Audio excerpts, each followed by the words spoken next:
23 and Bay City 52.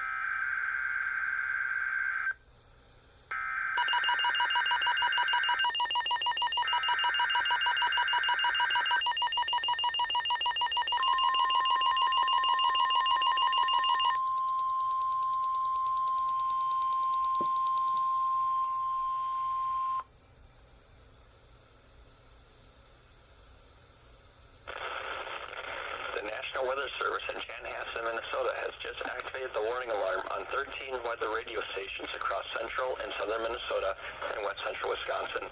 During dangerous weather situations, these specially built radios are automatically activated to warn for the hazard.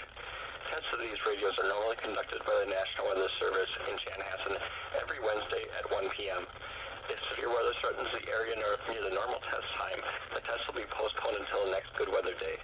The warning alarm will be activated for selected watches, warnings, and statements affecting central and southern Minnesota and west central Wisconsin.